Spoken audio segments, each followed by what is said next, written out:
Good evening and welcome to America's Mayor Live on the 6th of January in the year of our Lord 2025, which means it's 2025 years after the Magi visited the Christ child,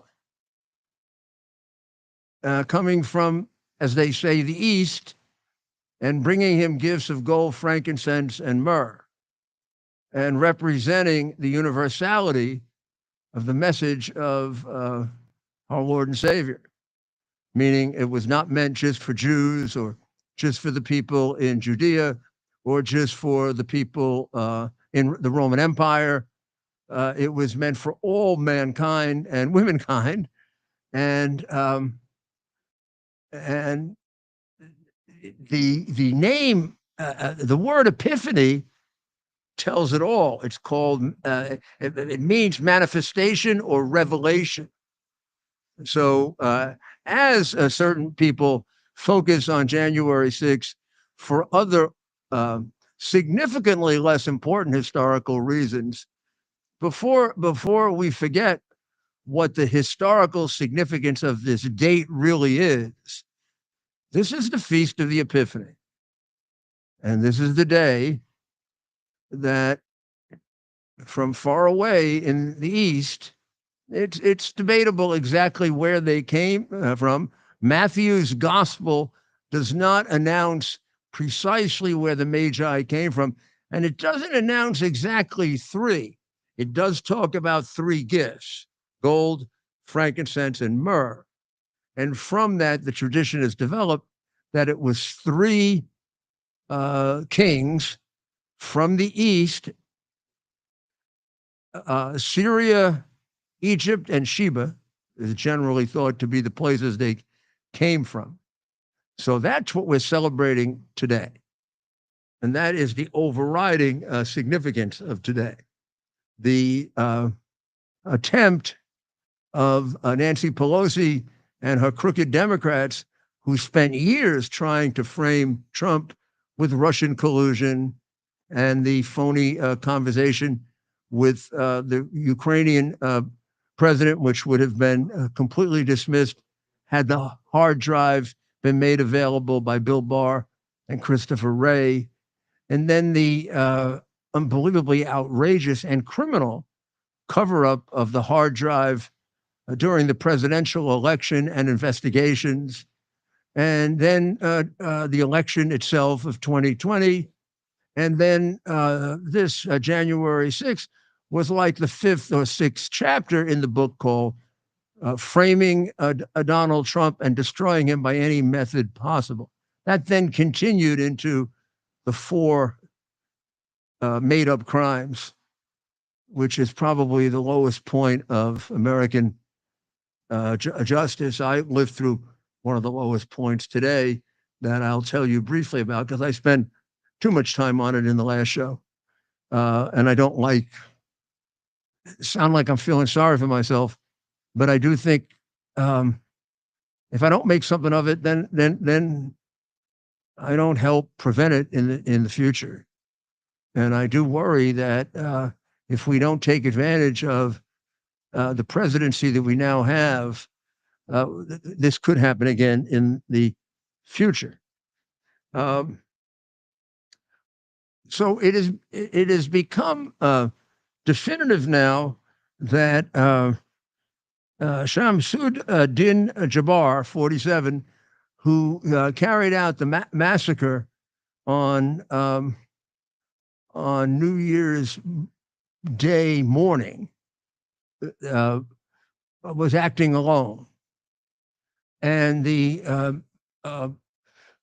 information about the four people that were assisting him seems to be incorrect, according to the FBI.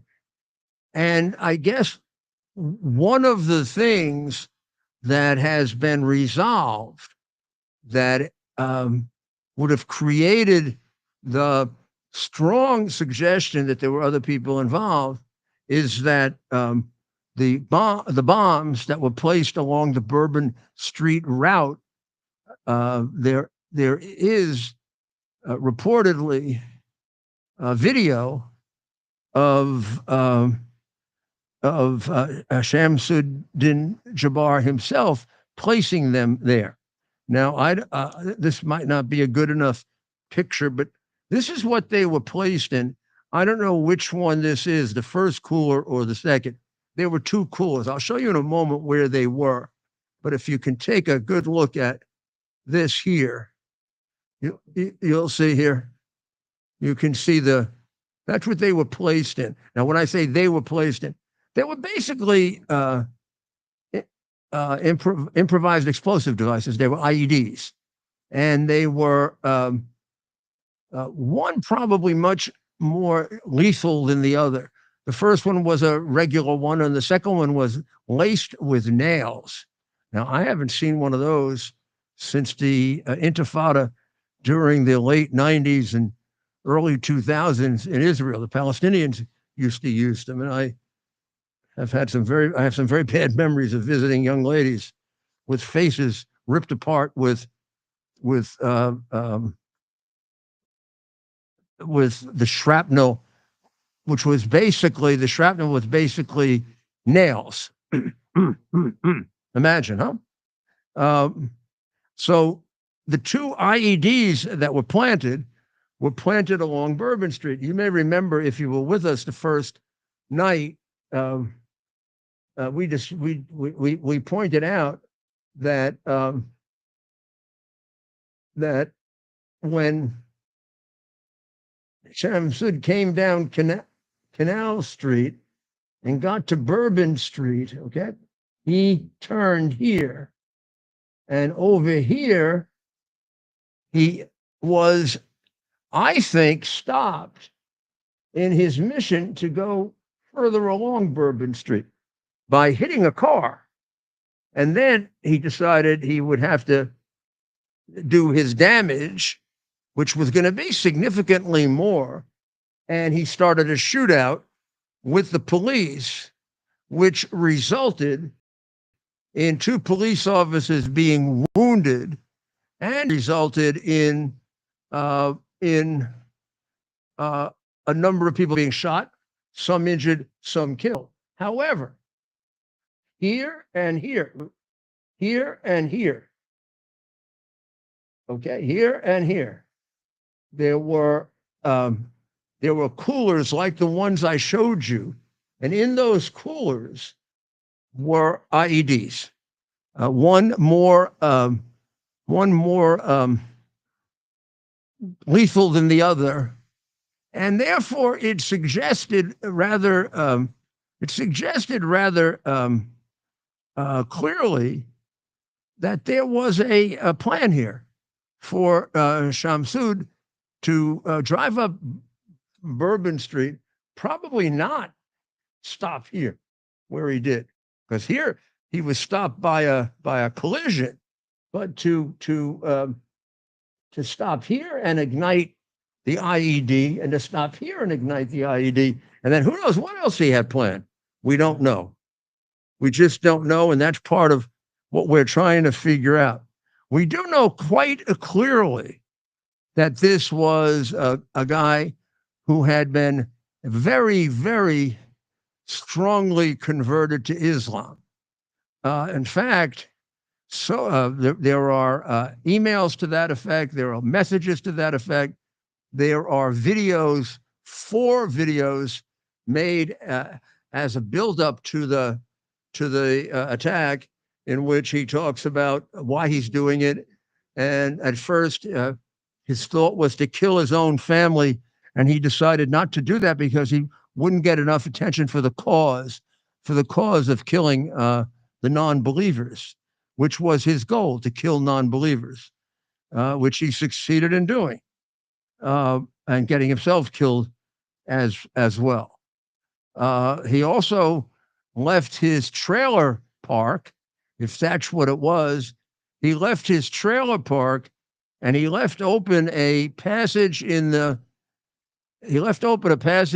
Quran, basically talking about slaying the non-believer, which is, of course, what he was in what he was in the process of doing. Right before we started this show, I pointed out on the Rudy Giuliani show that the Muslims have a problem with Christmas.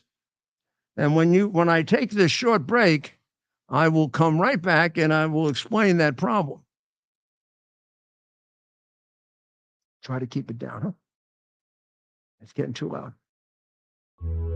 To celebrate the new year, we're having the biggest sale ever on overstock clearance and brand new products. For example, save 60% on our Goose Down comforters, the best comforters ever. They go perfectly with our MyPillow bed sheets and duvet covers. Save 25% on our brand new kitchen towels. They're made with the same technology as our famous My Towels. Our initial quantities are extremely low, so get them now before they go. Our seasonal flannel sheets are finally in. You save up to 50% and they sell out fast every year, so order now. They're truly the best flannel sheets you'll ever sleep on. Or save up to 80% on all our clearance items. And this is where it gets even better. For a limited time, your entire order ships absolutely free. So go to MyPillow.com or call the number on your screen. Use that promo code to get deep discounts on all MyPillow products. And for a limited Are you ready for some action? I'm ready for action. Get the Elite TV plan only through the portal. 218 channels, and it's only $69.95 a month, Wow. including your free portal. That's cheaper than everyone else. Your favorite sports, movies, news, Wow. even daytime dramas. We're talking about ESPN, OAN, Newsmax, Wow. channels you can't get anymore in certain areas. Compared to the competition, this is a way better deal. Endless selection. Not to mention all the free music channels. There's over 700 premium and classic movies all ready to go. Wow. Plus, they got catch-up TV that allows you to go back and watch what you've missed or want to watch again. Cut your cable in half and get twice as much for free. Way more channels for half the cost. After the first year, the subscription then drops to $57.95 monthly, Wow. where you change or upgrade anytime. Go to QUXNow.com and get yours today. Use promo code RUDY. Act fast. And we're back. Welcome back to America's Mayor Live. I don't know if you see the image on the screen. Do they, Ted? Do they see the? Well, that is, of course, a depiction, one of the paintings of what today is all about, which is the Magi coming to adore the Christ child and to demonstrate that the religion that Jesus was bringing was for all the world. Please don't be confused when they say, oh, January 6th historically is about the framed up production done by Nancy Pelosi to try to incriminate Donald Trump and destroy his chance of being president. I mean, that was only one of about 7 that they did, for which they are allowed to walk around the streets. Any one of those would put you in jail for the rest of your life. Trying to frame an innocent person is an exceedingly serious crime. That when I was a prosecutor, we have a little wind out here, but we just insist on doing it out here. When I was a prosecutor, except for murder, that was probably the crime that created the most fervor to make sure that we prosecuted it when you went after an innocent man.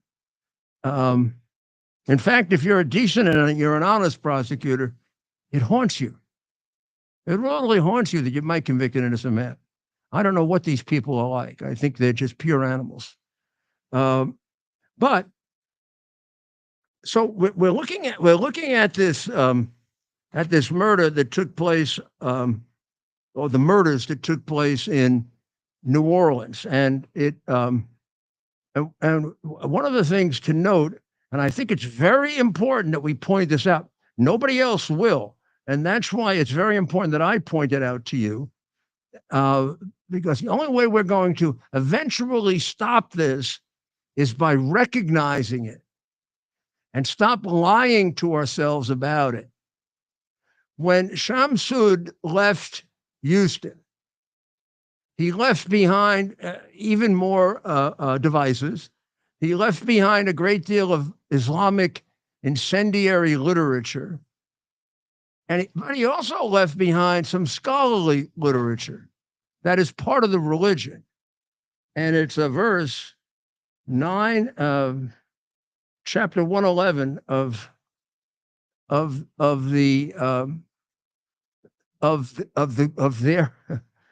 their great book, the Quran. And you'll see it there. If you look, you'll see it pointed there. Obviously, it's hard to read. And I will not try to read it in Arabic. What it says in English is that if you slay or are slain in the effort of killing the infidel, you will be glorified. And that's all over that's all over chronologically the second half of the Quran. Now, the Quran is not in chronological order. And I had a Reform imam once give me a Quran reorganized in chronological order. And if you read it that way, it is one heck of a revelation. You have two Muhammads. You have the Muhammad who was humble, religious, thought he received a vocation from the angel Gabriel to convert the world and to reconcile Judaism and Christianity into one new religion.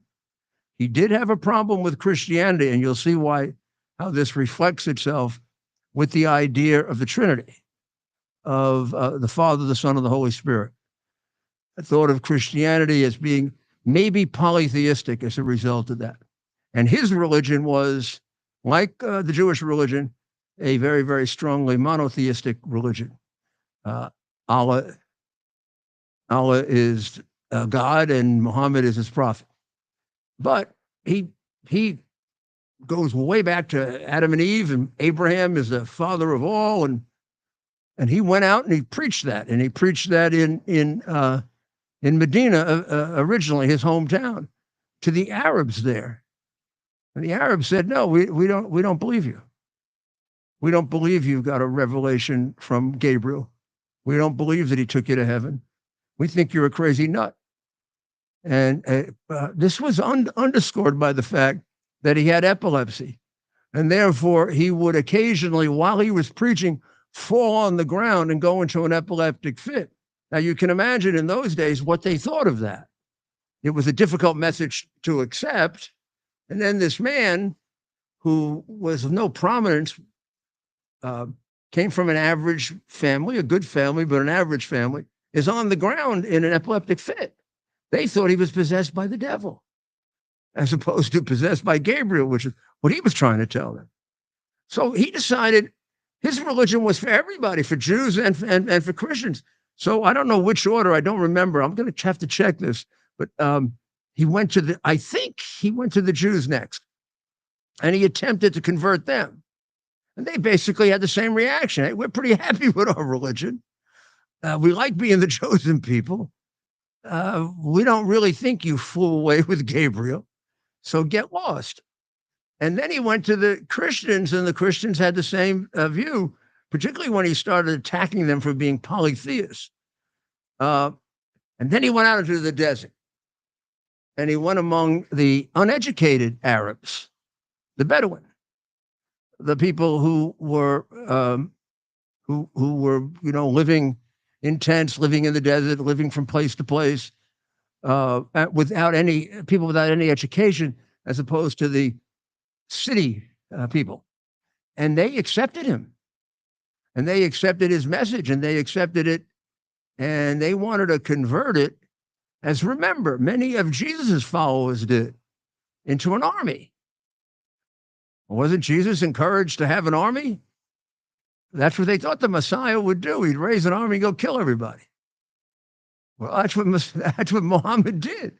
He raised an army and went and killed everybody to convert them. A hell of a way to convert people. A little different than Jesus, huh? And St. Paul and St. Peter. They got killed. Muhammad would go into a town, he'd pick the elders, and he'd kill them. And then he'd say, you're going to be Muslim. Spread like wildfire. And the ones who didn't go along with it, he came up with the idea of paying money, which is like an organized criminal operation. So there's a lot of problems with this religion. And it is stupid to make believe that it isn't. Because one of the things they don't like is Christmas. They really don't like Christmas. All of their scholars and their theologians have a real problem with Christmas, or their being involved in any way with the Christmas celebration. And it'd be fine if they just didn't like it. For example, we can go back to the 13th century, and Ibn Taymiyyah argued that joining non-Muslims in their festivals is like agreeing to infidelity. Another theologian said it's a greater sin than congratulating them for drinking wine and having illegal sexual intercourse. A historian of great note, Raymond Ibrahim, said that Islam considered Christmas the biggest crime ever committed by humanity. That's because of polytheism, the son of God, two gods. That's the reason Christmas is detested. Yusuf al-Qaradawi, who is a spiritual leader for the Muslim Brotherhood, has made it clear that it's an attack on the Muslim identity. And a French current imam says that Christmas should be forbidden and made illegal, and New Year's. And a Canadian imam, Yusuf Kathrada, says that a person who charges interest, lies, engages in adultery, or murders has done nothing compared to the sin of congratulating and greeting non-Muslims on their false festivals. Now, okay, fine, that's theology, but here's what it produces. Just a little sample. December 22nd, 2014, Nantes, France, Christmas market. 1 killed, 9 wounded by Muslims. December 2nd, 2015, Christmas party, San Bernardino, California. 14 killed, 22 wounded by Muslims. Bastille Day in Nice, France, July 14, 2016, 86 killed, 434 wounded. Christmas market attack in Berlin, December 19, 2016, 12 killed, 48 wounded. A New Year's Eve attack in Istanbul on January 1, 2017, 8 killed, 13 wounded. A Christmas market attack in Strasbourg, France, December 11, 2018, 5 killed, 11 wounded. A Christmas market attack in Magdeburg, Germany. You remember this, it just happened a short while ago. 5 killed, 200 wounded. And then a Christmas celebration in Lahore, Pakistan on December 25, 2024, where 3 were wounded. And that's just a week before the attack in New Orleans. Think it was isolated? I guarantee you there are many more than that, and they're hidden. The amount of lying and the amount of suppression that goes on about this subject is disgraceful and extraordinarily counterproductive, because if you don't face it, if they don't face it, it never ends. You don't defeat the Nazis by making them believe they don't exist. So this exists. It's a cancer in the religion. It can be cut out. There are modern Muslims who do so, but they're not. They don't speak up the way they should. Maybe they're afraid. And what you saw on New Year's morning in New Orleans, you're going to see again. And you're going to see it again, tragically, because we have an unknown number of Islamic extremist terrorists in this country, thanks to Joe Biden, leaving the border open for 3.5 to 4 years. ISIS, which is the organization that this guy was recruited by, had an over 20-year relationship with the Mexican cartels.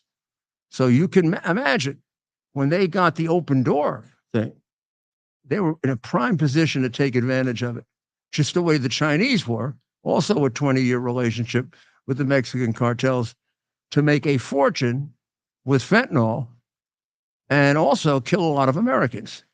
An unbelievable opportunity for our enemy to kill 400,000 or 500,000 of us and not lose a single soldier in doing it.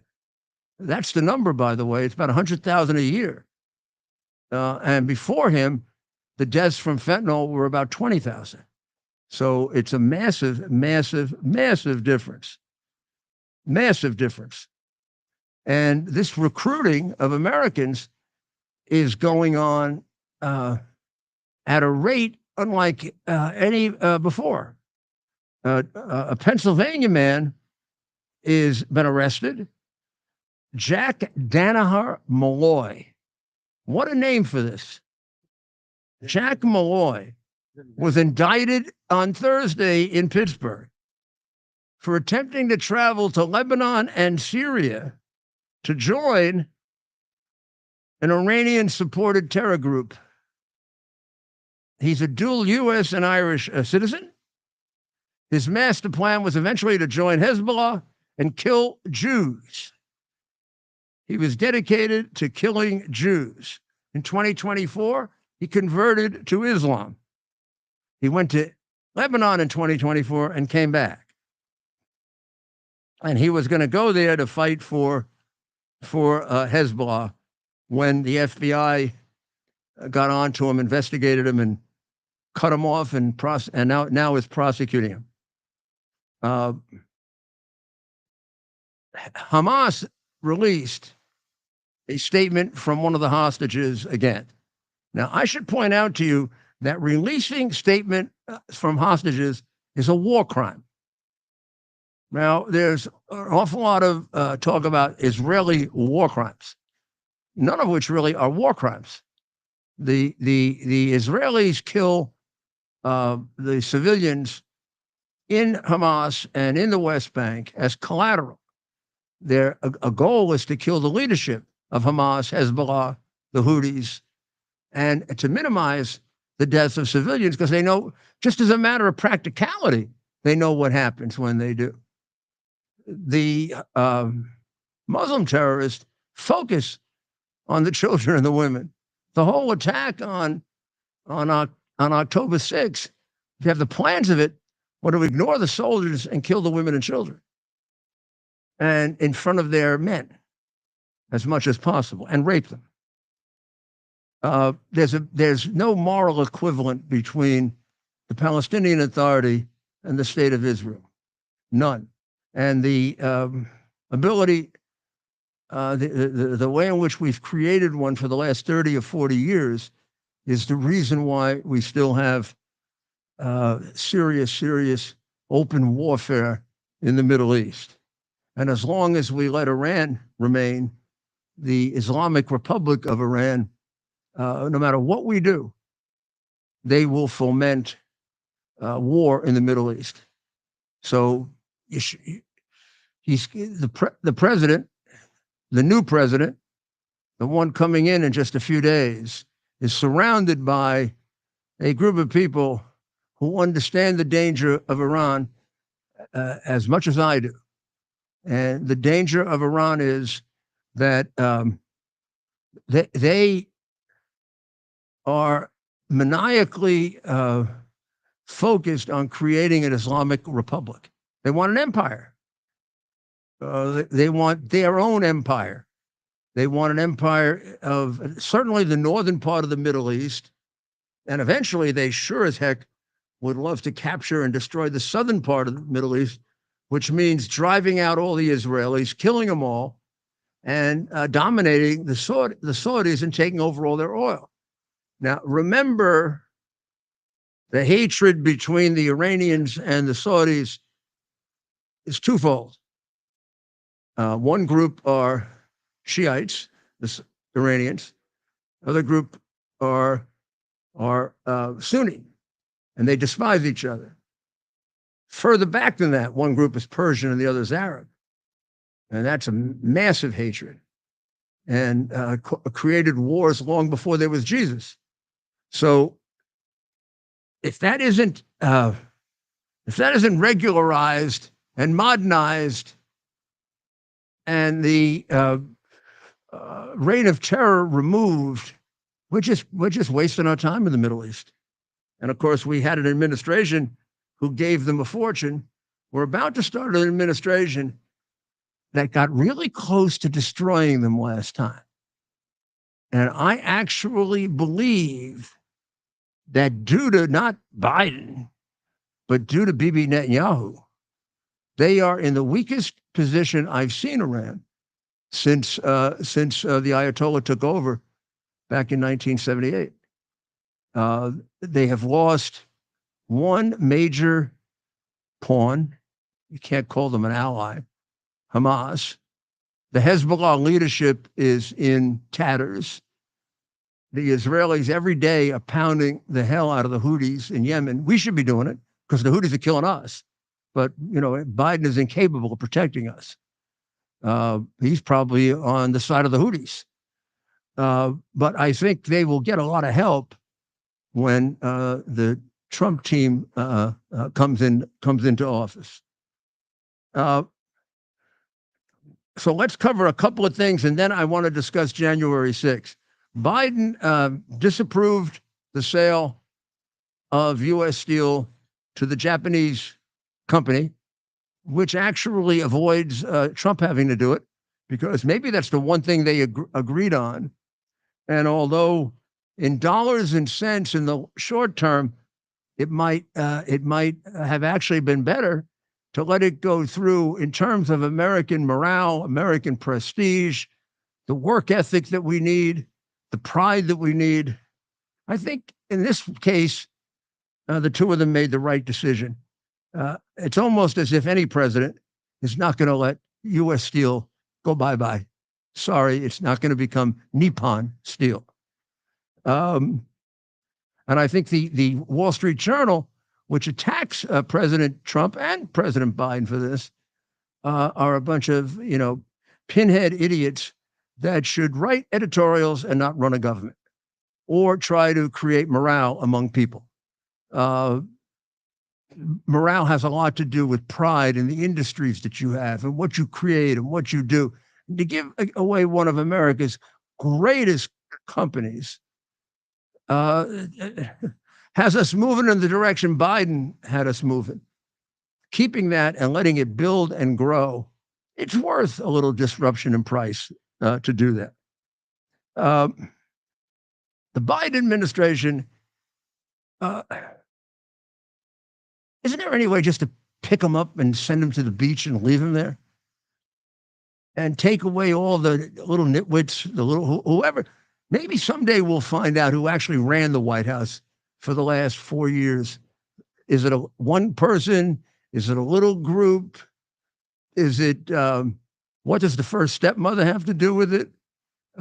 Could Hunter be making decisions?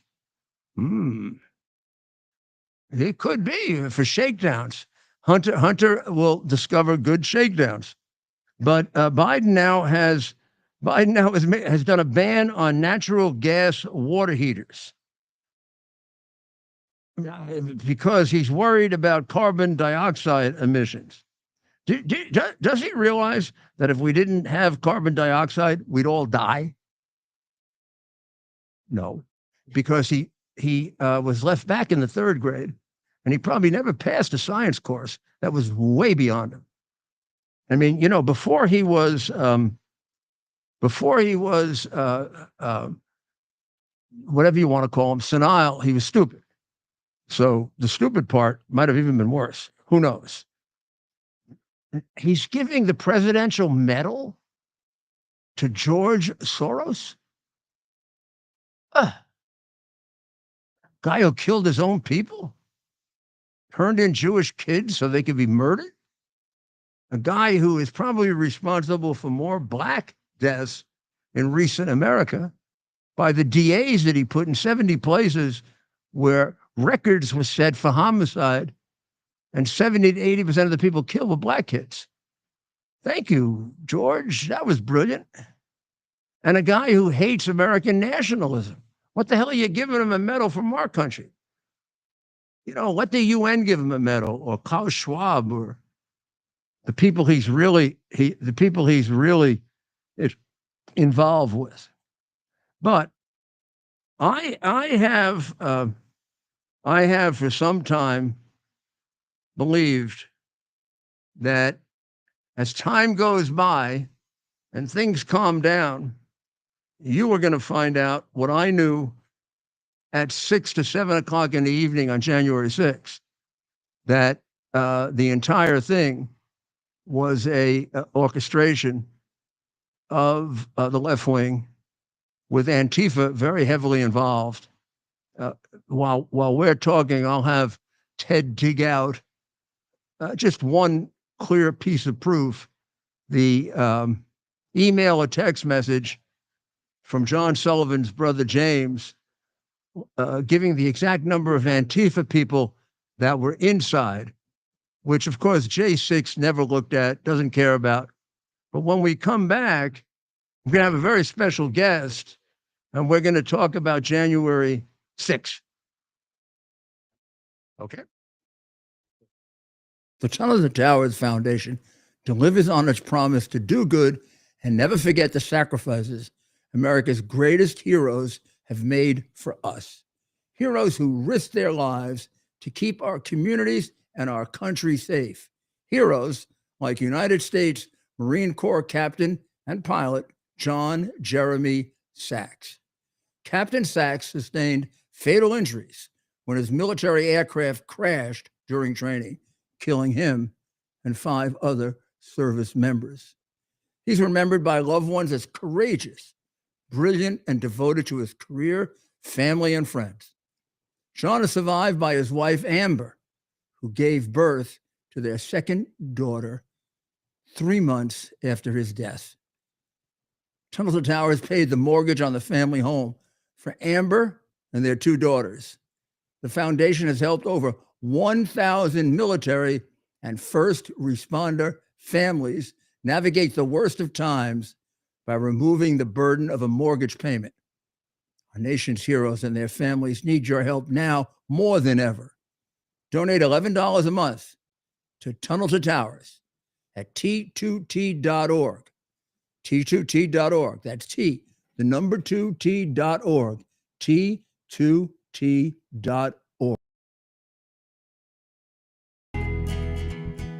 Here we are, pretty much at the beginning of the process here at this pristine, I call it a laboratory. It's not like a factory, it's like a hospital. This is the beginning of the process for roasting. Deep grain, very good quality. Most people don't use this quality. We deal with small farmers because they like to know who we're dealing with. They give us the highest quality, all organic, non-GMO. You should know all Arabica beans, no Robusto, all Arabica. They're going to go into the roaster, and it'll get roasted for about 20 minutes or so.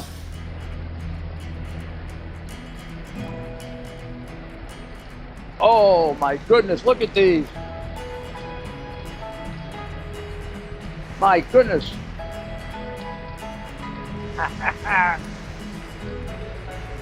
You're going to want to specially order these.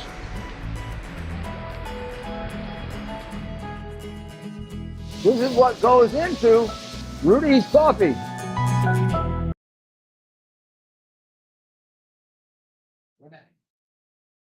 This is Rudy Giuliani, and we are back with America's Mayor Live. And we have Caroline Wren with us, who is someone who has intimate knowledge of what happened on January 6th.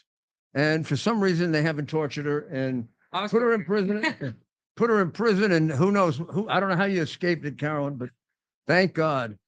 But and you only got a few more days to go to worry about. I know, right? Like, just give me the next few days. No more subpoenas, please. So tell us. So I'll just briefly tell you that around 5:30 or 6 o'clock at night, I was at the Willard Hotel, still working on trying to Yeah. get Pence to do his job.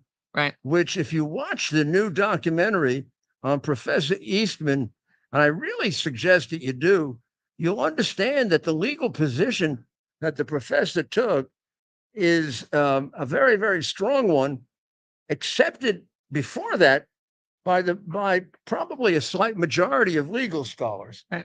that the vice president had the authority, if there was a substantial question about the accuracy of the vote, to send it back to the state legislature. Not to, they keep trying to say that the president wanted him to change.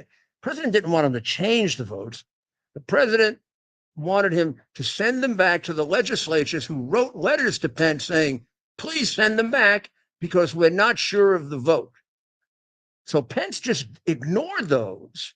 The press ignores those, but the state of Pennsylvania, the state of Michigan, the state of Arizona, and the state of Georgia sent letters from the legislature asking if he would send the vote back so they could have 6 days to review it. And what they said was various things, like some said the vote is inaccurate. Some said the vote is inaccurate, and the margin is so close that Trump won it. But some didn't say that. So, and they wanted more time. And that's all Pence had to do, is send it back to them. And then they would have either been able to sustain it or not. But in any event, tell me what you can tell me about January 6th, because as the years have gone by, just a few years, what was seen as, I don't know how I saw it that day, a disturbance, it didn't reach the level of insurrection. Right. Even then, I never saw anything. If I don't see something burning, I don't think of it as a real riot. I mean, Right. every Store Antifa, rush. every Antifa and Black Lives Matter riot, something burns. Yeah. But I saw it as something serious, but then they started making it into worse than Pearl Harbor, worse than 9/11, worse than this. So tell me your perspective on it. First of all, I want to address, I think it's unfair to blame Mike Pence because he was just a puppet for Mark Short. And so I think we should really just blame Mark Short. I'd be more than willing. I don't know if Mark Short kept the message I left him on his machine, because I'm exceedingly proud of it, even the language. Talk about the worst Or person you of all. can't imagine a message that I left him, Yeah. Well, because he wouldn't let me talk to Pence, Yep. because he was afraid I could intimidate him. or not even intimidate, but just rightfully influence him on the law. Yeah, Right. So well, that's why Mark Short didn't want you to speak to him, because you might actually explain the law to him. So that would have and been a the little dangerous thing for Mike Little Pence. wussy got really upset when I said, well, let me talk to Right. Mrs. Pence then. Yeah. She's the one who really with. I remember. So you and I were both in the first 2 batches of subpoenas, by the way. I think it was Kash Patel, you, it was Steve Bannon, it was myself, it was Dan Scavino.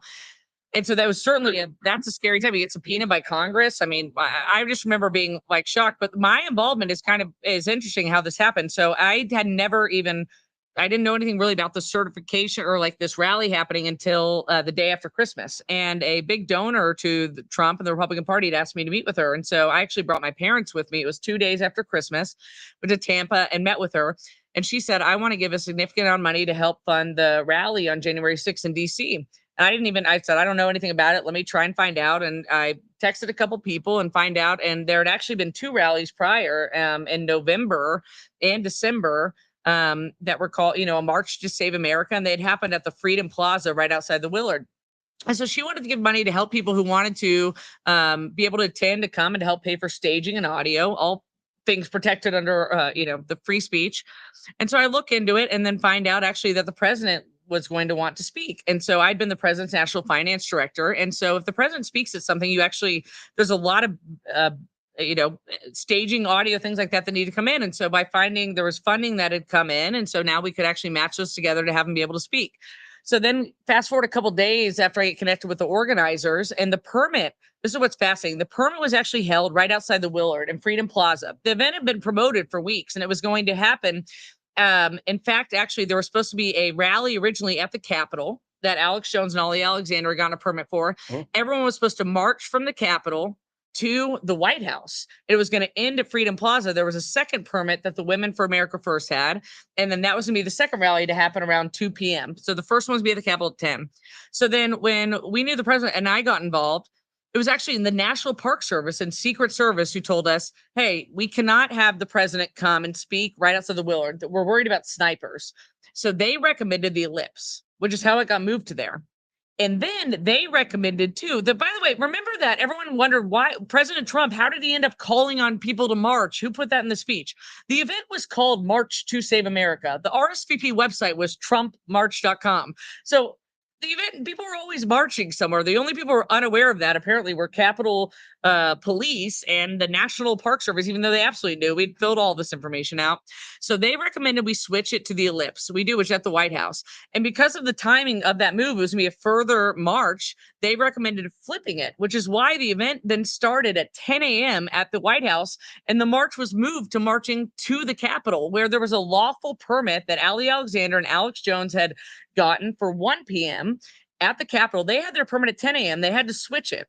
So we go and switch it. Again, all of this is at the National Park Service and Secret Service's direction. Right. They are who moved an entire crowd of marching away from the Capitol to the Capitol, and then did not in any way prepare or secure the United States Capitol. Blamed people like you and I. It is not our job to secure the United States Capitol, by the way. And I will never forget this. So we end up getting closer and closer to the date. There was multiple RSVP websites, and I had back in access to a couple of them. There was probably 4 or 5. Again, it was called trumpmarch.com. Again, why anyone was shocked about a march is beyond me. One website had 87,000 RSVPs. Another one had, I think, 53,000. 2 days before this rally is going to happen, Park Service is telling me there's no way you're going to have over 5,000 people. The permit only said 5,000 people. I was screaming, you need to up it. There are hundreds of thousands of people coming to this. They thought there's no way. People be crazy to come to DC. What crazies would come protest this? I'm saying, okay, I'm telling you, I'm looking at the RSVPs that coming online. I've been to 100 Trump rallies in my life. There are hundreds of thousands of people coming to this. Go look at, there's no hotel rooms within 100 miles of Washington, D.C. that are available. That should tell you something. No, there's 5,000 people coming. And Ted, if you have this picture, the night before this rally is supposed to happen, I said, there's going to be massive overflow. They showed me where they built the barricade. I said, are you guys nuts? The amount of people coming to DC are never going to fit into here.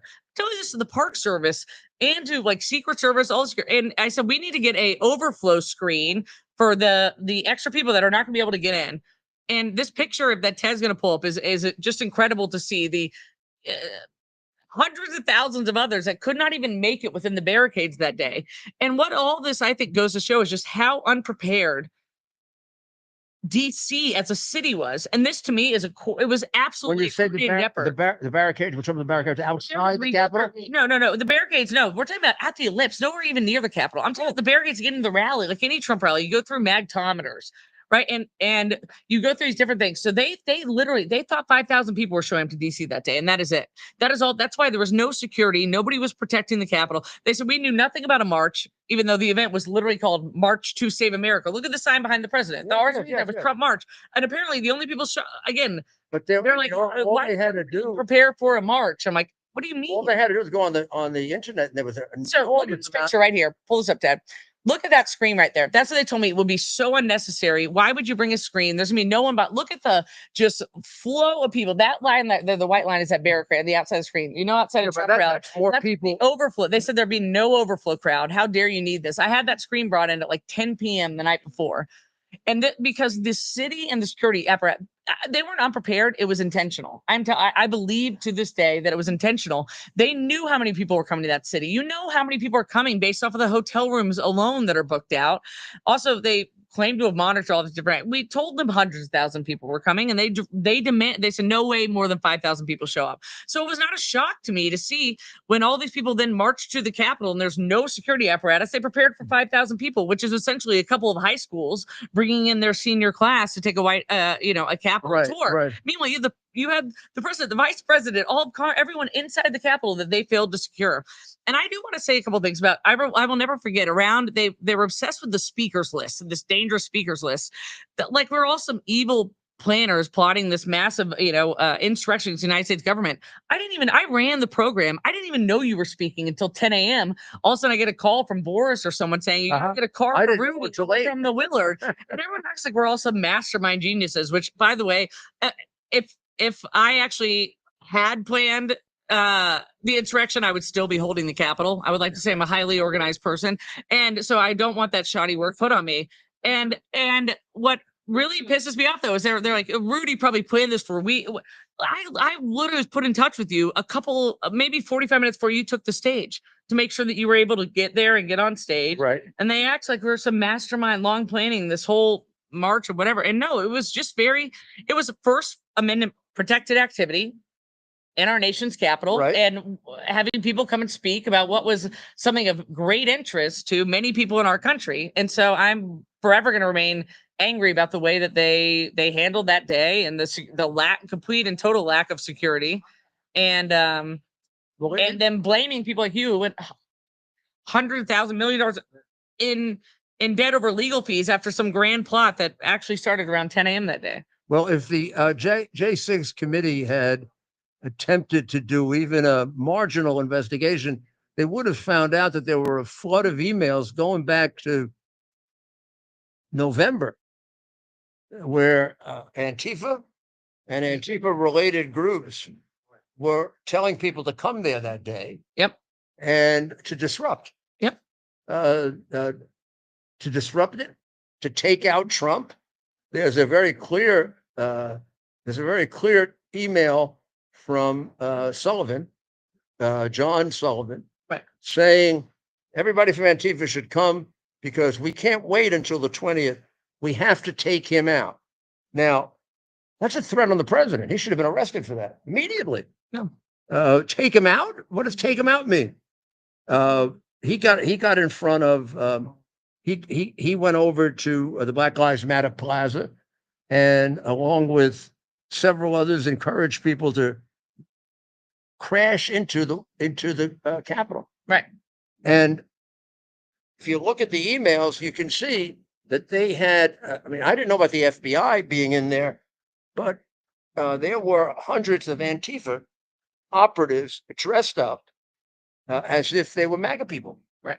When you look at the video of the Pelosi office being bashed in, one of the two guys who did it is an Antifa guy.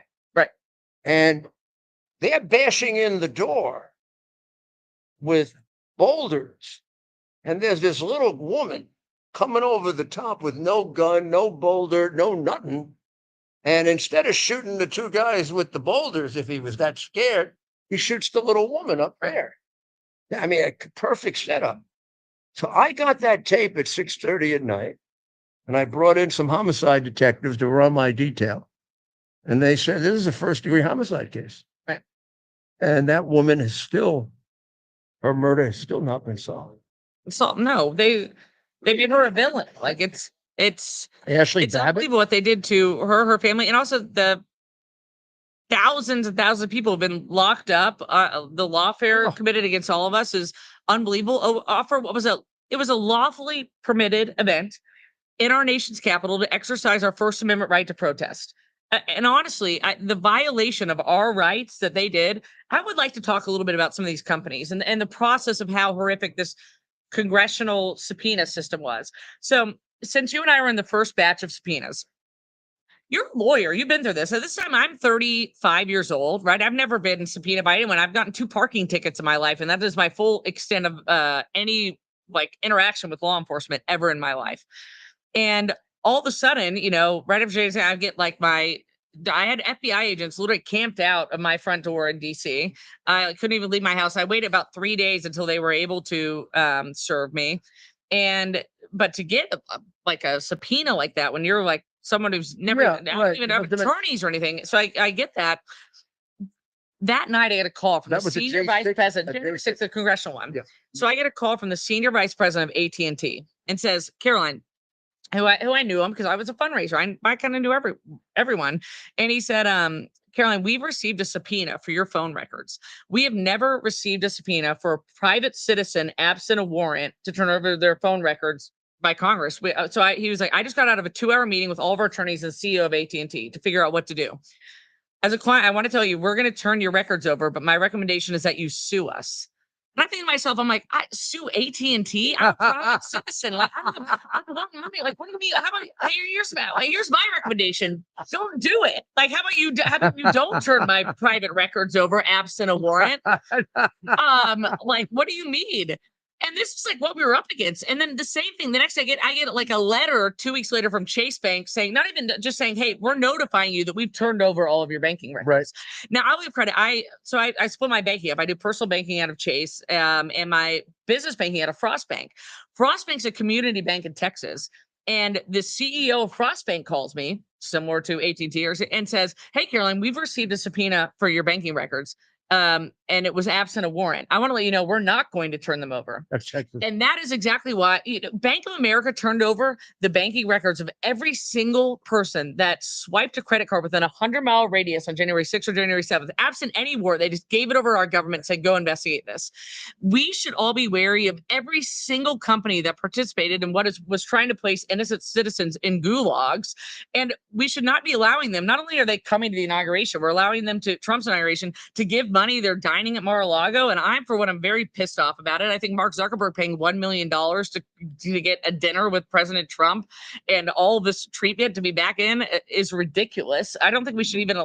I think all these CEOs trying to come back in, we should put them in the rafters all the way out, and let pay $1 million, put them in the furthest rafters, the absolute back, put no heaters, make sure these guys are freezing, and say, go to hell and screw you for what you did to us, because. And the community bank type of CEOs that actually stood with us, you actually should be in the front row. Yeah, it probably is the worst deprivation of rights in the history of America. And the amount of money spent on it and the diversion of resources during a time of heavy crime. Correct. Is unbelievable. And it's your money. It was taxpayer dollars. Those taxpayer dollars were spent on this investigation. Every single penny of it. $100 million. $100 million were spent in going after the horn guy. Trespassers. The horn. Oh, you mean the QAnon shaman? Yeah. Who they held the door for? Yeah. I don't open for him. It's unbelievable because there was no planned violent insurrection, as we've all said. Like, it was just. What amazed me too about it was they all wanted to go after Alex Jones at that time. And I met Alex in the process, probably a few days, or just talked to him by phone, because he had the permit at the Capitol. And at the Capitol, you were only allowed to have like a small speaker box, which is why we couldn't actually do the event there, or else they would have. And so that's why when they moved it from marching from the White House to the Capitol, Alex Jones became the permit holder at 1 p.m. Not because he wanted to be, he was planning a violent insurrection, but because Secret Service and the Park Service made us switch it all that way. So he left the rally a little bit early. And so it was great. When I was being grilled for 18 hours by the January 6th committee and Liz Cheney, that, my text messages with Alex Jones were probably my favorite things that day. Alex Jones texted me a couple of things that morning, who they thought was the grand mastermind. He texted me and said, hey, my wife and I are outside. We can't get in. Can you please come help? It's about 6 a.m. So I go to make sure they can get in. Hey, my wife is freezing. Do you happen to have an extra pair of gloves? And I said, I don't have any. I'm so sorry. And he said, do you have any coffee press? Because I was backstage, like hard pinned. And so I got him and I bring over, that was the first time I met him in person, was when I brought him and his wife a cup of coffee because they were freezing that morning. And then they asked to go to the bathroom. And so I escorted them, which was reported publicly that I escorted Alex Jones out of the ellipse and to lead a violent march. Really, I escorted him to the bathroom because I could go to the restroom. So, and then around like 12:30 or something, Alex Jones texted me because he had left then to march, actually walk. You couldn't Uber anywhere on January 6th. And so he was walking down to be at the lawfully permitted event that he was going to lead at 1 p.m. He was the first speaker. And so he texts me about halfway through his walk and says, Carolyn, I'm really worried. I actually think this is getting a little bit out of control. And he took a bullhorn and went, and he actually spent 2 hours. No, It's all on we video see now, that, right. telling people march away from the Capitol. Right. But again, the public, the press has never reported any of this. I gave this all my January 6th testimony, which, by the way, they've destroyed all Mine the too. evidence to this, all of our, because I always said, you know what, screw it, make all my texts public, because my texts were like that. It was with people saying, people like Alex Jones saying, I'm really worried. I think there might be some violence here. What should we do about it? And I'm replying saying, you need to please help de-escalate. And we're the ringleaders of what is the most violent insurrection against the United States. Well, they destroyed my January 6th testimony after a judge dismissed the case against me. The judge said I didn't say or do anything that would have any ability to provoke violence.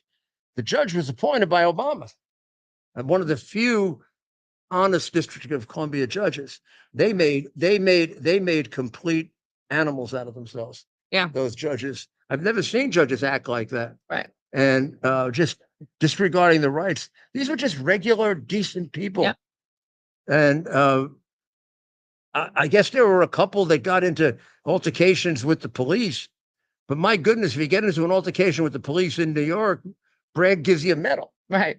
I mean, these people go to jail for 3 years. Yeah. And they can't get lawyers, and they're sitting in a place that it's not even a prison. It's like a hellhole. If only there were some brave district attorneys in Wyoming that might be willing to prosecute Liz Cheney for violating the rights of United States citizens, for violating not only our privacy, but our free speech. I hope that she's debanked. I hope that I hope that she ends up in jail. What she did to this country, and it is so egregious and outrageous. And look, the liberal judges have gone after us in every liberal state. And so maybe there's some conservative attorney generals or DAs that might want to just hold them to account. That's all. Yeah. I hope Liz Cheney is afforded the same rights I was. There's no reason to go after them other than to enforce the law. And I think she violated the law. Yeah. She violated my rights. And hold them accountable so they don't do it again. Because if you don't, they will. Had we prosecuted Hillary and Comey, McCabe, and the 2 FBI agents, the boyfriend and girlfriend, just those 5, it would have stopped it. They wouldn't have continued. Or maybe if we violated, if we prosecuted Eric Holder for, not showing up for a congressional subpoena. Oh, wait, that was actually our son. He gets off scot-free, but then when a couple of our folks don't show up for their congressional subpoena, which was a complete violation of all of our rights, and they have to go to jail. He had no, the people, our 2 people, Bannon and Navarro, had legitimate privileges to be adjudicated before they could testify. So they're both bound by presidential privilege. Right. It's the president's privilege, not theirs. Right. Yeah. So I had this problem, and the president, because he knows what I do, said, I'll waive the privilege. You go say anything you want. Beat the shit out of them, which I did. Made an absolute fool out of Raskin, which is why you'll never see the testimony. Correct. I mean, after 2 hours, they let me out because they couldn't take it anymore. I was going to say, what did they end up doing with that testimony? Is it recoverable or is it just gone? I began by saying I came here with all the documents to begin the first-degree murder trial of a first-degree murder investigation of Ashley Babbitt. I'd be willing to prosecute the case. Here are all the documents. I imagine you don't want to look at these because you're covering them up. Police officer involved shootings, right? The way the media usually handles them compared to how they handled that one. I mean, in an instant, there was no question or anything. He was in the right. Nobody questioned it. And then look at how they handle other officer involved shootings around the country. So today, I take it. I didn't even think of paying attention. Everything went very peacefully, correct? Nobody did a retake of this, right? You should have seen Kamala's face throughout the day, though. She was not a happy camper. What? Oh, there's nothing happened? Kamala Harris. She had to do the whole certifying of the vote. She was there. Was she okay with the Pledge of Allegiance today?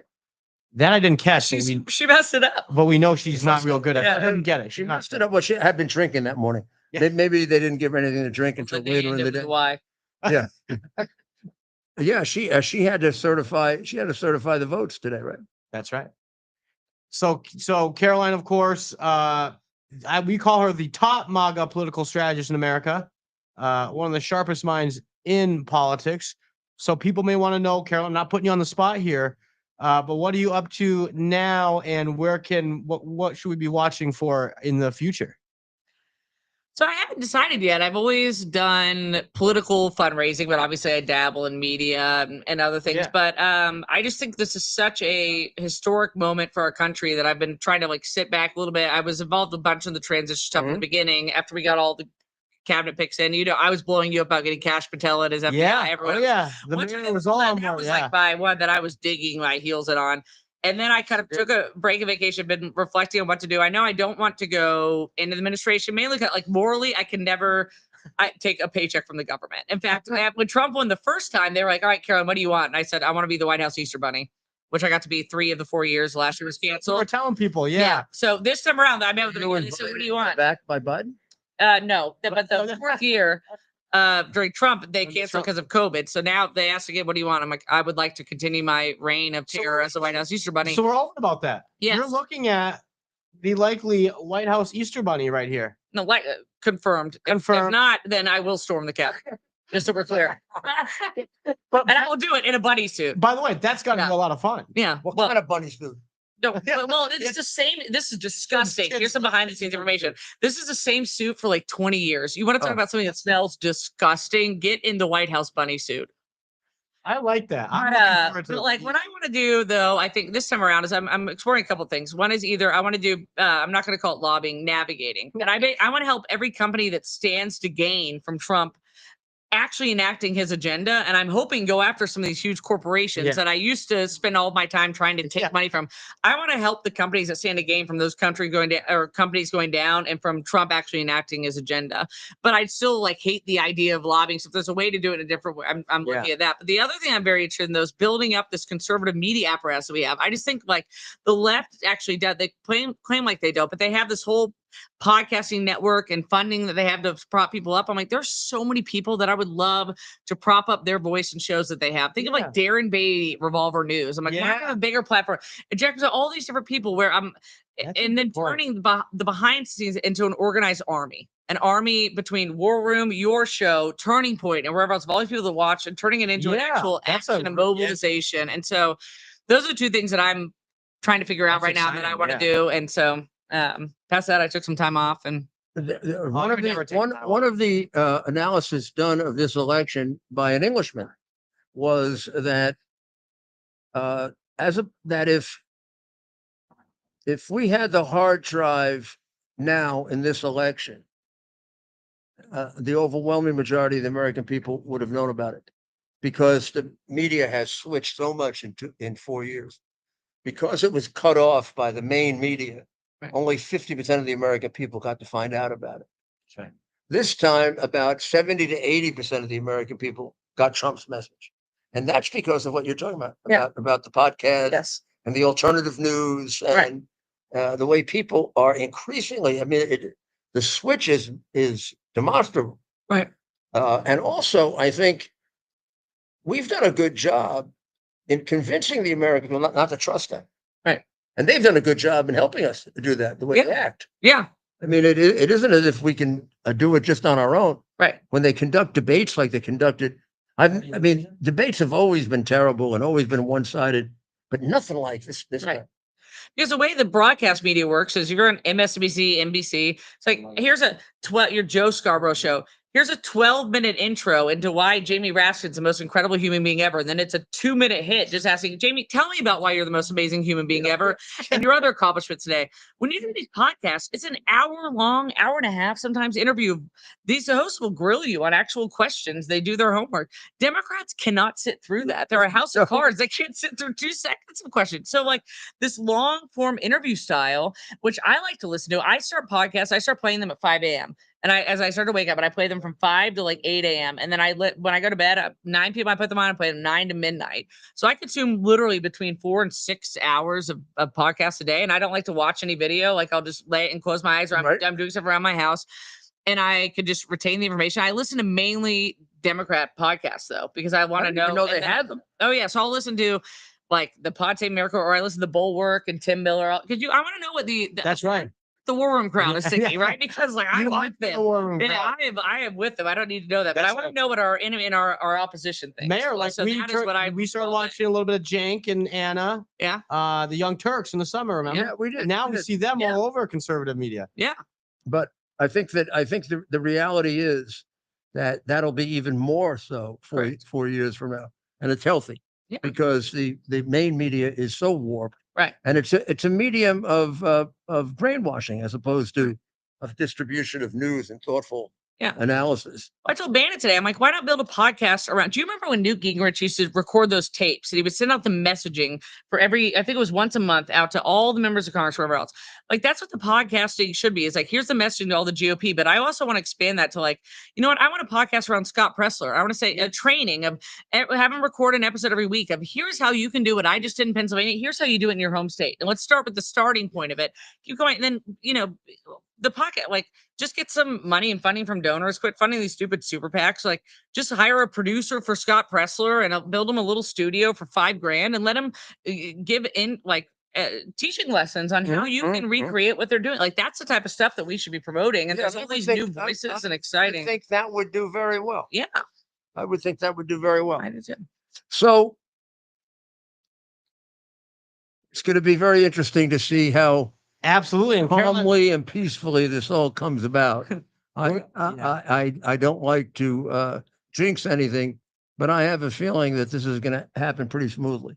Will be wild. This will not be like it was in 16 when it was hard to get back to your hotel and it was hard to. Remember when they all protested? Like, for inauguration. Thompson wouldn't even show up. I'm like, who was the original insurrectionist? Benny Thompson. Maybe he doesn't show up, but it'd be great. Who the hell wanted him? It's when he didn't show up. I'm like, buddy. yeah. I mean, I think everybody on that J6 committee should be should be under investigation. I think they're criminals. Yeah, Cassidy Hutchinson. I'm not. We're not done with that one. We have to expose her for the liar that she is. She colluded with Liz Cheney and others, and so we'll continue that. But Caroline, we're going to be checking with her on a regular basis this year and beyond, and let's see if how long she can stay out of Washington. I have a feeling the president, someone like Caroline, Formidable. you need people like Caroline, and the president certainly does. And of course, Mayor Giuliani. Yes. So we want to thank Caroline. We'll take a quick break, Mayor. The maybe come back. Congress is so well organized, and the House, Oh yeah, they don't need. the House, right? No problem. No. Wow. Some Caroline to tell the story about McCarthy and the speaker's race, but we'll share another time. Yeah. That's some good stuff. The Democrats can't disagree with each other because they're a bunch of automatons, and we disagree about everything. We do. I think We do. I think sometimes we just, if it all seems so perfect and wonderful, three guys and one woman gets up and they start disagreeing. Yeah. Well, even with this H-1B debate and that, it's like the Democrats are trying to make that into a bad thing with MAGA. And at the end of the day, we talk about these things. We have the open debate, and look, we're allowed to share differing opinions and ideas. You have to and say, just even have a though we discourse love about them, but that. we have to be honest. Some of the language was a little stupid For that whole debate on. for sure. Yes. We're going to get all emotional about H-1B visas. About 65,000 visas. Like I mean, that's a drop in the 65, bucket. 85,000. Yeah. I mean, we just had somewhere between 12 and 20 million people that dropped on us. Right. In 3.5 years, we had more people come in than in all of Ellis Island. Right. Yeah. Ellis Island. Yeah. Of all time. And we don't even know who the hell they are. Everyone got so heated. My take was, I was like, at the end, I followed it all that day, and I'm like, I think I'm coming out on Laura Loomer's side. I think it's right. I disagree with Elon Musk, but at the end of the day, Elon Musk, I think is Great. Yeah. incredible and helps save our country. Save the presidency. So the only person I agree 100% with is myself. Which Yeah. I'm 100% right 100% of the time. So, I'm like, this was I actually loved the whole debate because I was following both. I'm like, oh, Vivek's Yes. making a good point. Laura's Yes. making a good point. So I actually loved all of it. And then I'm like, I think at the end of the day, I think they're probably right. I think this obesis is being a little bit abused, but there's a million pressing issues. And I like having the healthy debate. And I'm like, well, let's all move on together and talk about that. Well, you're really right. There are two sides to it, and Maybe more than two sides, even, right? no, I mean, yeah, there's a good use of it and a Yeah. bad use of it, and No use of it. Right. And then you can easily corrupt it. I mean, you think about it, it means a lot to a lot of companies that are used to paying bribes. That's right. Well, Caroline, we'll again, we're gonna be checking in with you regularly. We want you here. We can do by Zoom now, so we're getting even more technologically advanced. So we can even remote into her amazing home studio. And we both know she's got a great studio, right, Mayor? Yeah. So we'll be right back with the mayor's final thoughts. Okay. Here we are, pretty much at the beginning of the process here at this pristine, I call it a laboratory. It's not like a factory, it's like a hospital. This is the beginning of the process for roasting. Deep grain, very good quality. Most people don't use this quality. We deal with small farmers because they like to know who we're dealing with. They give us the highest quality, all organic, non-GMO. You should know all Arabica beans, no Robusto, all Arabica. They're going to go into the roaster and it'll get roasted for about 20 minutes or so.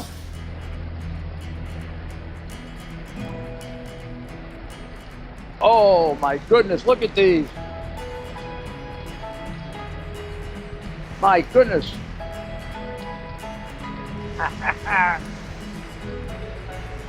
You're going to want to specially order these.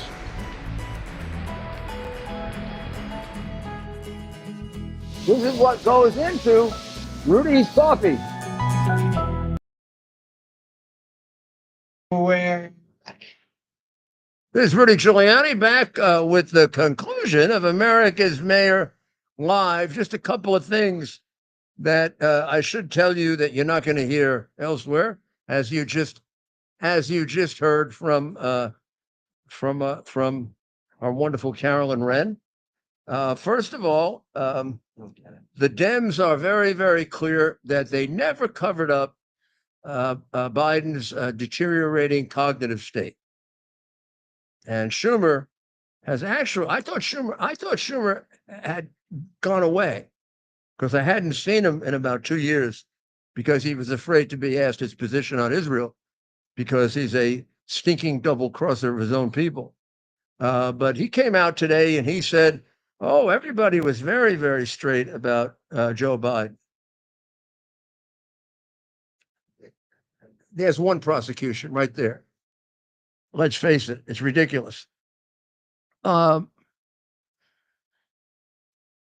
mayor of New York is trying to convince people that the subways are safe. Adams, will you stop it? Every day you do it now. So yesterday, 2 people were knifed by Jamar Banks. Okay, so what's new? What's new is, or maybe it isn't new, he's been arrested 87 times.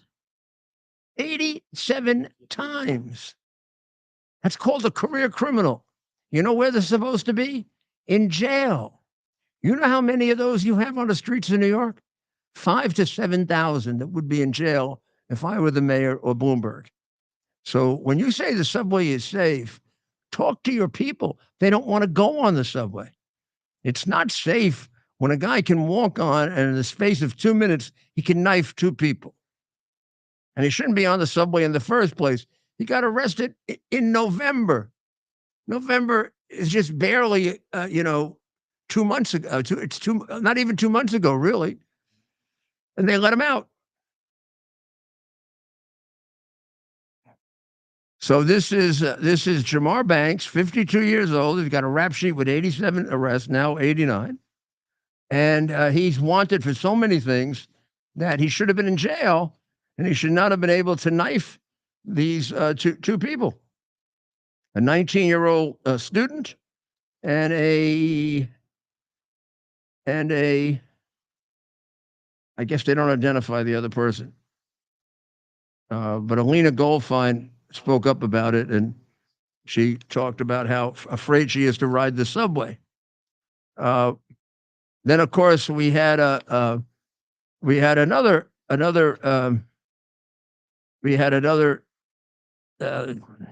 killing in Harlem in a deli where a transgender woman named Jaya Cruz got into a discussion about who was first online Actually, she cut in front of someone and she knifed him to death.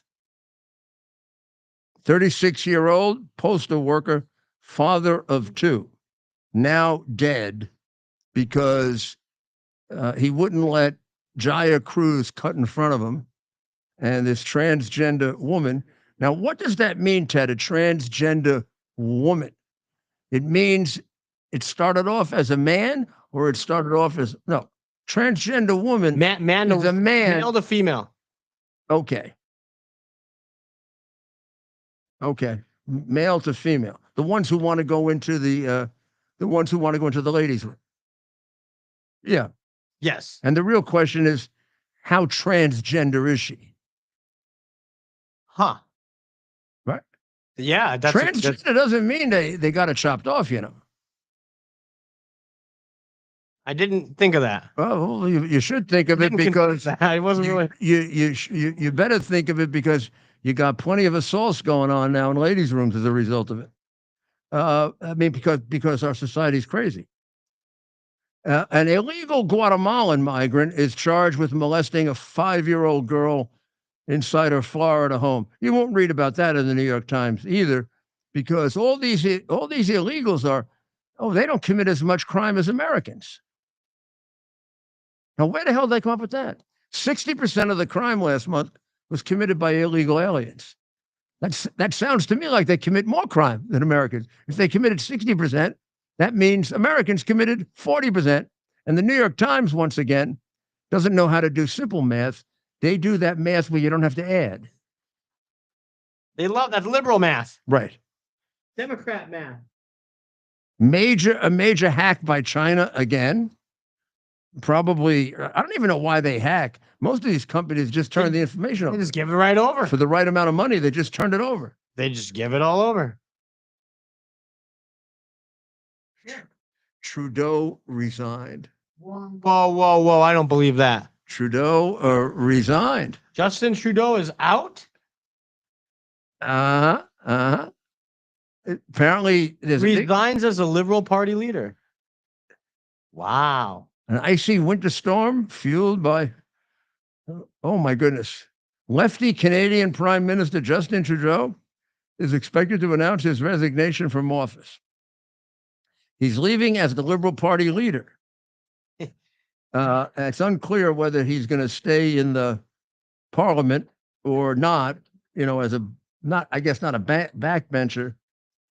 And the Liberal Party is expected to lose to the Conservative Party in an election that must be held at the latest in October. So Castro's alleged illegitimate son will be out of Canada. And I don't know that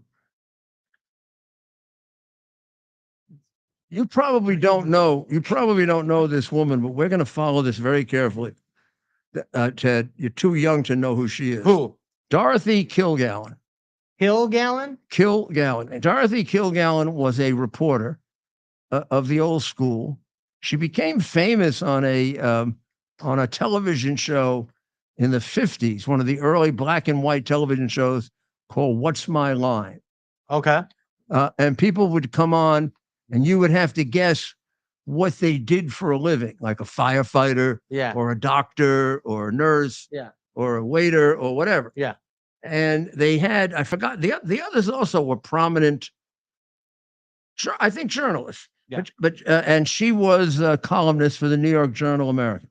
Okay. She engaged in a very deep investigation of the Kennedy assassination, and had come up with very, very strong evidence of the mafia involvement in it. Wow. And she was doing a book, and then all of a sudden, she died. And from the time that it happened, the allegations were that she was killed. And now they tried to get Bragg to reopen the investigation. I mean, he doesn't prosecute today's killers. Why the hell is he going to prosecute yesterday's killers? But now apparently they're going to reopen the investigation. Several of the city council members, to see if it sheds light on the the whole Kennedy situation because they're doing a movie about it, and the movie is embarrassing them. The movie has Al Pacino and Bryan Cranston and Brendan Fraser, and she is played by Jessica Chastain. Nice. So that might be worth looking into. Yeah. So we're going to give everybody time to get a little rest so we can get ready for the battles of tomorrow. We're getting closer and closer where America will once again have a president that knows who he is, where he is, and doesn't have to have his wife feed him. And that'll be really good. It'll be much better for our country to have a president who knows where the hell he is. So, Ted, tell me about football. Where are we? Well, Mayor, the NFL playoffs have been set. Of course, now we have the relatively still new 7-team per conference seeding. So only one team in each conference gets a bye week. So real quick, the AFC, the 1 seed Kansas City Chiefs. That's Taylor Swift's team, of course, Kansas City. The 2 seed, the Buffalo Bills. So Kathy Hochul and her husband. Well, as soon as they get the stadium, she can pull her money out and go. The Baltimore Ravens are the 3 seed. Houston Texans 4 seed. San Diego Chargers, Jim Harbaugh's first year, the 5 seed. Pittsburgh, the Steelers coming in on the 6 seed, and the Denver Broncos will be the 7 seed with their governor Feliz Navidad over there. Is he playing? Oh gosh, if he's playing, they're not winning. You have a little picture of him? They can show him. Yeah. I mean, he'd be a hell of a center. And then on the NFC, we watched last night the Detroit Lions. So do they match him? Do they match him like 2 and 7? Yep. So the Buccaneers? No, not the Buccaneers. Who's second? The Broncos will play the Bills. Denver Broncos. The Eagles will play the Packers. Yeah. So on the NFC side, the Detroit Lions will be the 1 seed. They get a bye week. The 2 seed is the Philadelphia Eagles with Saquon Barkley. Thanks courtesy of the New York Football Giants. Saquon Barkley. Saquon. Who? Oh, Saquon. I never heard of him. Buccaneers are the 3 seed. I never heard of him. Tampa. We could watch the Redskins. I'd rather go see Notre Dame, Penn State. Oh, Notre Dame playing Penn State at the Orange Bowl. I think that's down here. Yeah. That's on Saturday. Maybe we'll go to the Orange Bowl. No, it's Thursday. Thursday night. Oh, it's Thursday night. We're going to the Orange Bowl. Someone here has season tickets, so we'll. Okay, so that doesn't apply for the college football matches. The place is probably filled with half the people that graduated from Notre Dame. It'll be a big crowd. Notre Dame has probably got a big presence in South Florida, right? Or just around the country. Notre Dame has a big. They'll travel. They'll travel. Notre Dame has a big presence everywhere, and then of course they have Jesus protecting them, so they don't have a problem. And Penn State too is a big enough program. That's a big school, and they will travel well as well. It's weird having Penn State this close to the championship though. They're always a team that's good, but not great. So then to finish the NFC, you have the Lions 1 seed, Eagles 2 seed, Tampa Bay Buccaneers the 3 seed, Los Angeles Rams the 4 seed, Minnesota Vikings the 5th seed, the Washington Redskins the 6th seed, and the Green Bay Football Vikings the 7th seed. Completely destroyed by the Lions last night. They did the night before. Yeah, and not even close. They're going to play again, I think. Nope, not each other. Maybe eventually down the road, but the Detroit Lions get a bye week, which is very no. I'm saying if it works out, won't they be the next team? If the Vikings win, don't the Lions play them next? Not if the Redskins or the Packers win. I see. The Lions will play I see. Yeah. So we'll see what happens there. Someone keeps mentioning the Miami Dolphins. I don't see them on here. They're not there. It appears that the Miami Dolphins. It's a standard NFL year where the Miami Dolphins are no longer playing. Well, we're going to keep you posted. We're going to keep you posted on football. We will. We'll try to get some experts, and I want you all to have a good evening. I want you to pray for the people of Israel, and I want you to pray for the people of Ukraine, and I want you to pray for the people of Iran, who I tell you, I really believe are close to overcoming the reign of terror with this president. And of course, pray for the United States. God bless America. We'll see you tomorrow night at 7 again.